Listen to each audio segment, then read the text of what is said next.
Cordial saludo para todos. Vamos a iniciar con la capacitación de administración de medicamentos.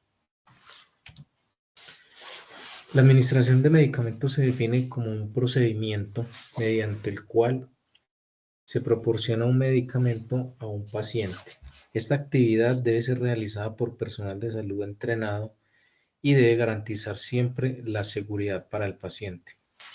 En la imagen que vemos se describen todas las etapas por las que debe pasar un medicamento una vez ingresa al organismo. Se conoce como la sigla LADME, que significa, primero, cuando tomamos un medicamento por vía oral, debe ocurrir lo que se llama la liberación del principio activo. Posteriormente ocurre lo que es la absorción. Esto ocurre principalmente en el intestino delgado. Después atraviesa por un paso que se llama distribución, que normalmente es por el torrente sanguíneo.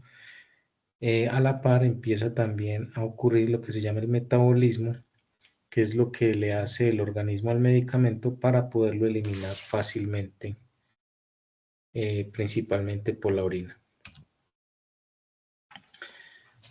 Una vez tenemos el medicamento dentro de la sangre, él empieza a hacer una serie de efectos terapéuticos, pero también en algunos casos efectos indeseables.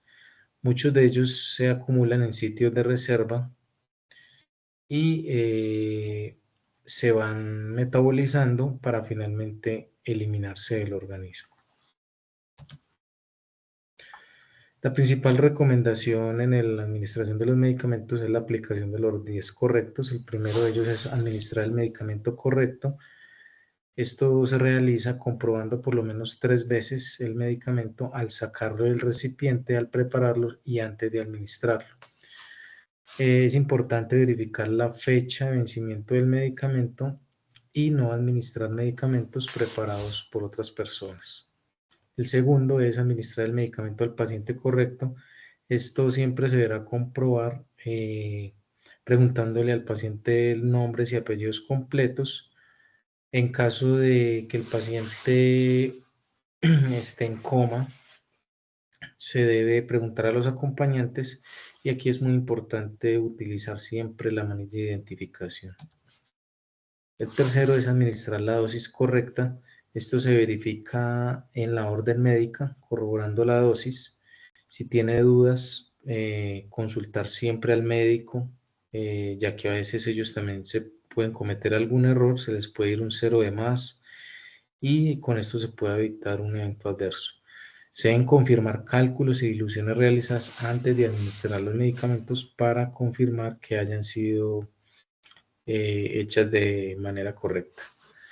El cuarto es administrar el medicamento por la vía correcta, donde se debe fijar muy bien la presentación del medicamento y en el empaque siempre va a decir la vía de administración.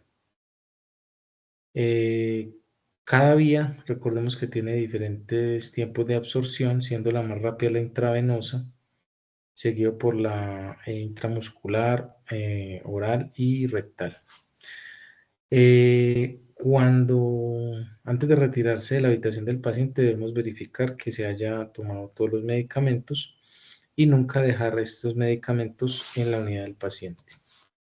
El quinto de ellos es administrar el medicamento a la hora correcta. Esto es muy importante para mantener las concentraciones terapéuticas en la sangre. Principalmente hay medicamentos de estrecho margen terapéutico que cualquier variación en este rango pueden presentar ya sea una inefectividad o una inseguridad.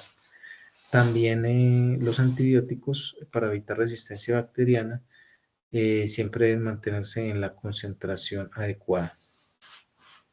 Sexto, registrar todos los medicamentos administrados, donde pues esto es el registro de que se administraron los medicamentos y es el soporte también para las cuentas a la EPS.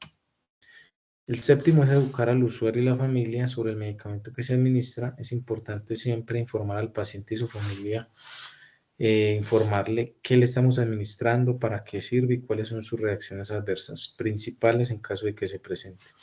El octavo es comprobar que el paciente no toma ningún otro medicamento ajeno al prescrito, esto con el fin de evitar sobredosificaciones, interacciones farmacológicas, duplicidades terapéuticas y reacciones adversas. El noveno es investigar si el paciente padece alergias.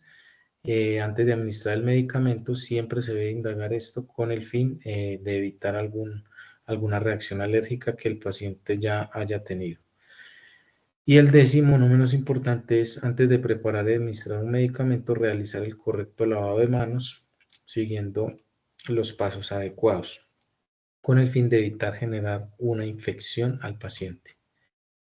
Recomendaciones adicionales, siempre debemos vigilar la apariencia física del medicamento una vez preparado, con el fin de que no vamos a administrar un medicamento que esté precipitado, de un color extraño.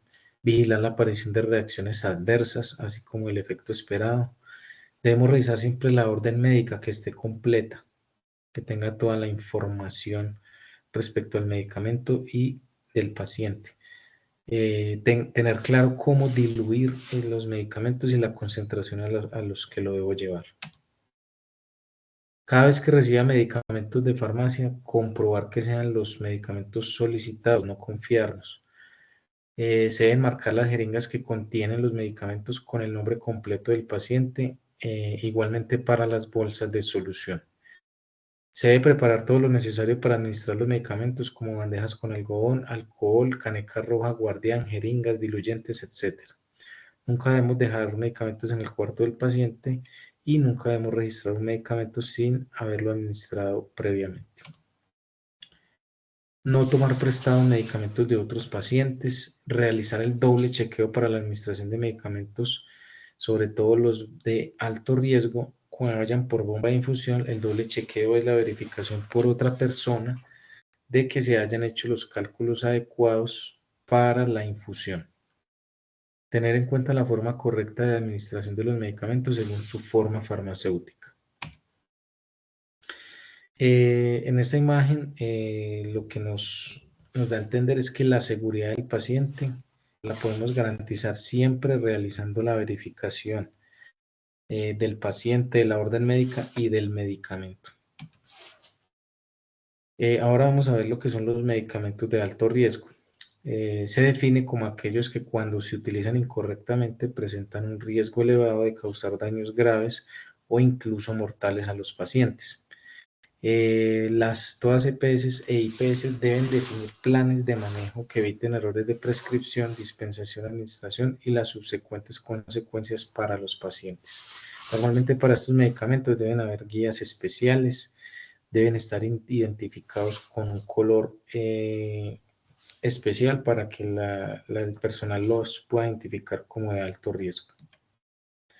Aquí vemos el listado de medicamentos de alto riesgo, donde vemos, por ejemplo, agentes de contraste intravenosos, adrenalina, dopamina, todos los inotrópicos, todos los antihipertensivos intravenosos, antiagregantes plaquetarios intravenosos, anticoagulantes orales, bloqueantes neuromusculares, heparinas y antitrombóticos, medicamentos para sedación como midazolam, medicamentos que vayan por vía epidural o intratecal, los opiáceos intravenosos, soluciones cardiopléjicas, soluciones de glucosa que superen el 20%, es decir, hipertónicas, soluciones para diálisis peritoneal y hemodiálisis, soluciones que se utilicen para nutrición parenteral total, agentes trombolíticos como el teplasa, streptokinasa. Específicamente tenemos el agua estéril para inyección, cloruro de potasio intravenoso, cloruro de sodio hipertónico, es decir, mayor al 0,9%, insulina intravenosa o subcutánea, metotrexato oral en uso no oncológico, nitroprusiato de sodio intravenoso, oxitocina intravenoso, prometacina intravenoso y sulfato de magnesio intravenoso. Ahora vamos a ver lo que son los medicamentos LASA. Son aquellos que suenan igual o similar en su nombre, se escriben igual o parecido, sus formas farmacéuticas son similares a simple vista. Para este tipo de medicamentos se recomienda realizar una identificación por colores con el fin de poderlos diferenciar. Vamos a ver ahora la administración de medicamentos por vía oral. ¿Cuáles son las recomendaciones principales? Administrarlos solo con agua, con suficiente agua, de manera que el medicamento pueda llegar al estómago para empezar su disolución.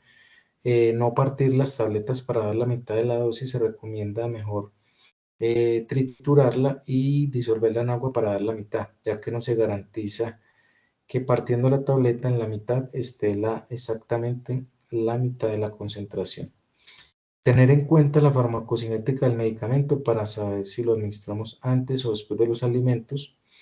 Si se requiere administración por sonda, comprobar primero si existe la existencia del medicamento en forma líquida con el fin de no empezar a triturar medicamentos innecesariamente, ya que si existen jarabes o suspensiones, mejor darlos de esta manera. Si el medicamento no puede ser triturado porque es de liberación modificada, debemos buscar otra alternativa, ya sea parenteral u oral.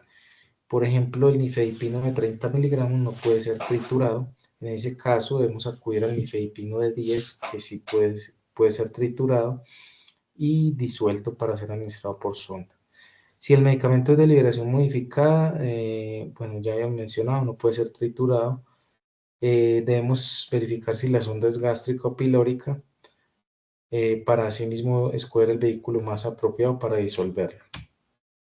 Para administración por vía intravenosa debemos tener en cuenta varias recomendaciones. Debemos tener en cuenta los vehículos compatibles, saber con qué reconstituimos y diluimos con el fin de no generar precipitaciones o alterar el fármaco.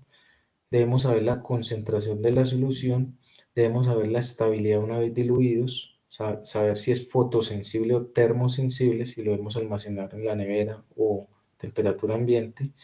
Debemos saber el tiempo de administración, la velocidad de infusión, con el fin de evitar la aparición de flebitis. Debemos vigilar la posible aparición de reacciones adversas y en caso de detectarlas, darles el tratamiento más adecuado.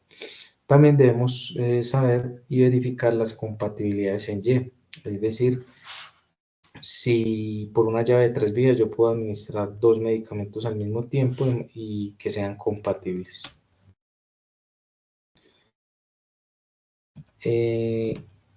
Muchas gracias.